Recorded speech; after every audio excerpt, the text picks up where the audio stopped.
Pernah nggak sih dengar cerita yang bikin kita nahan napas sampai akhir?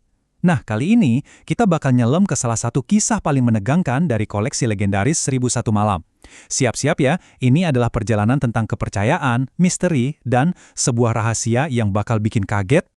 Oke, jadi cerita kita ini dimulai dari sudut pandang seorang maklar koptik dari Mesir. Dia lagi cerita nih tentang pengalamannya ke seorang penguasa. Dan dia buka ceritanya dengan kalimat, hamba datang sebagai seorang asing di negeri Paduka. Awal yang kedengarannya biasa aja ya, padahal ini adalah awal dari pertemuan yang mengubah segalanya. Coba bayangin deh, suasana pasar di Mesir yang super rame, berisik, penuh sama orang. Nah, di tengah-tengah keramaian itulah narator kita ini kerja. Sampai tiba-tiba muncul seorang pemuda tampan, pakaiannya bagus banget, naik keledai yang terawat. Penampilannya itu kontras banget sama suasana pasar, jadi ya jelas semua mata langsung tertuju ke dia. Jadi siapa sih narator kita ini? Dia seorang maklar, profesi yang ya intinya dibangun di atas kepercayaan, jago negosiasi, dan pastinya nyari untung. Nah, coba ingat-ingat ya perspektif bisnisnya ini, karena justru itulah yang bikin kejadian selanjutnya jadi luar biasa aneh. Dan ini dia tawaran yang bikin garuk-garuk kepala. Si pemuda misterius ini minta tolong si makelar buat jualin 50 takar barang dengan komisi yang gede banget. Tapi bagian paling anehnya tuh ini, dia percaya gitu aja, ninggalin semua uang hasil penjualannya ke si makelar, orang yang baru aja dia temuin. Gila kan? Percaya banget. Dan kita nggak ngomongin uang receh di sini loh.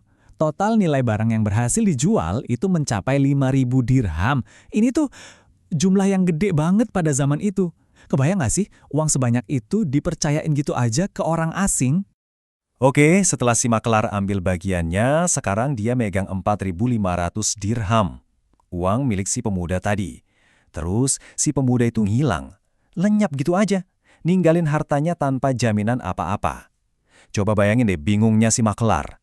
Waktu pun berlalu dan misterinya makin dalam. Sebulan kemudian, pemuda itu balik lagi. Tapi anehnya, dia nolak buat ngambil uangnya. Terus dia ngilang lagi, berbulan-bulan. Nah, pas sudah mau setahun, dia muncul lagi. Kali ini penampilannya jauh lebih mentereng dari sebelumnya. Di titik ini, narator kita udah ngerasa utang budi banget. Gimana nggak? Dia udah gunain uang si pemuda buat dagang dan dapat untung besar buat dirinya sendiri. Jadi, sebagai rasa terima kasih, dia maksa si pemuda buat mampir makan malam di rumahnya. Ini momen penting yang mengubah hubungan mereka. Akhirnya, mereka duduk buat makan malam. Suasananya ramah, makanannya enak-enak. Tapi, pas mereka mulai makan, si makelar sadar ada satu detail yang ganjil banget. Tamunya ini cuma makan pakai tangan kiri. Loh, dalam budaya mereka, ini tuh aneh dan bahkan bisa dianggap nggak sopan sama sekali. Nah kan, ini dia pertanyaannya. Pertanyaan yang sopan, tapi kita bisa ngerasain ketegangan di baliknya. Setelah nahan penasaran selama makan, si maklar akhirnya beraniin diri buat nanya langsung. Dia bener-bener pengen tahu kenapa tamunya bersikap aneh begitu. Jawaban si pemuda bukan kata-kata, dia malah ngelakuin sesuatu yang super dramatis. Tanpa ngomong apa-apa, dia narik lengan kanannya yang dari tadi disembunyiin di bajinya, terus dia tunjukin ke si maklar.